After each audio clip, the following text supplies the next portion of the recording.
你们好，今天我们来聊一聊整个世界。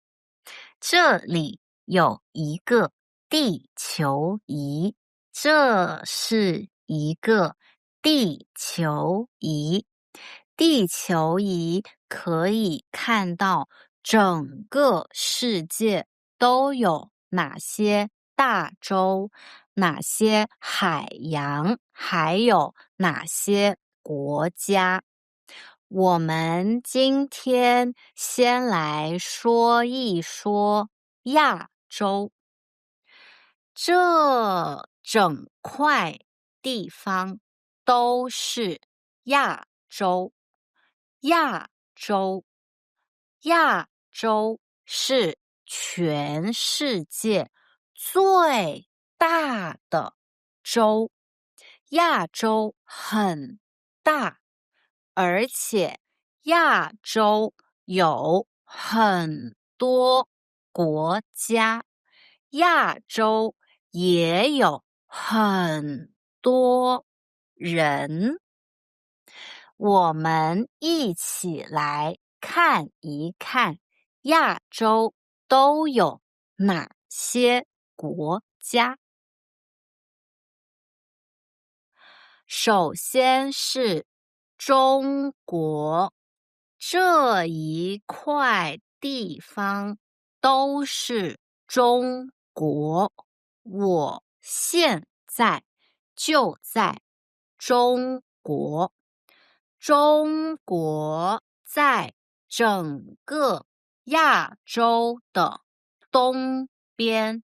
中国在亚洲的东边。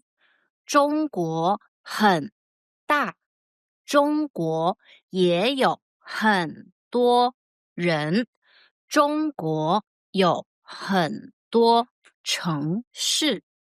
这就是中国。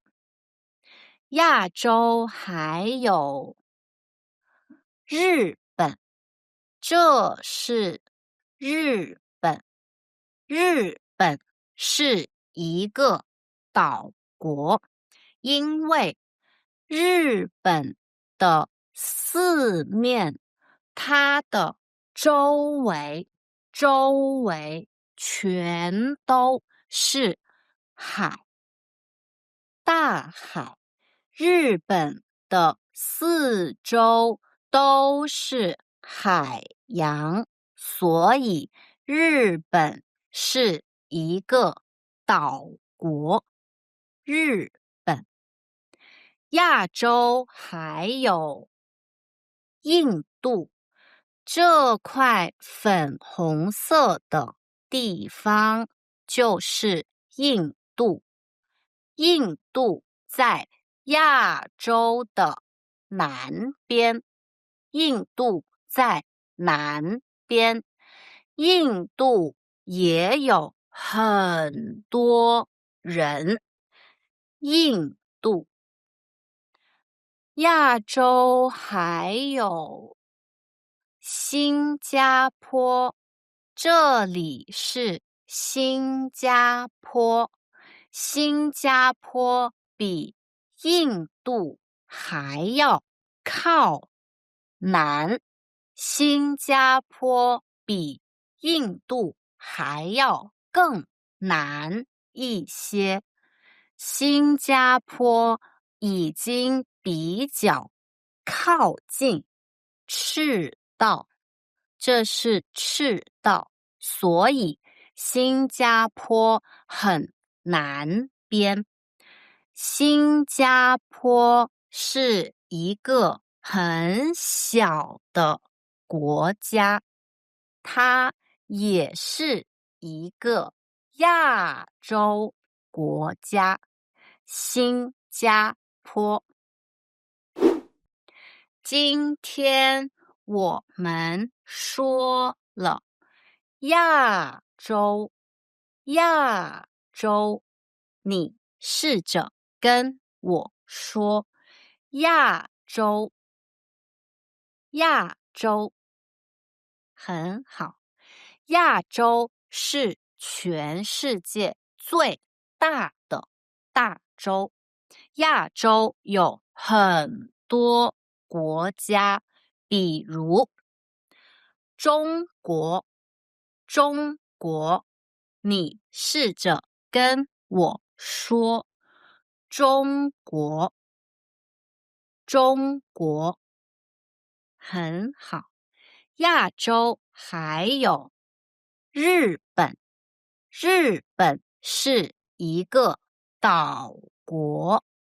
日本，你试着跟我说日本。日本，很好。亚洲还有印度。印度也是一个很大的国家。印度的人口很多。印度，你跟我说印度。印度，很棒。还有新加坡。新加坡是一个很小的国家，它在更南边的地方。你跟我说新加坡。新加坡，很棒。那我们今天说了这些地方，你还想知道哪个国家的中文名字呢？可以在下面的评论区告诉我。谢谢观看，下个视频再见。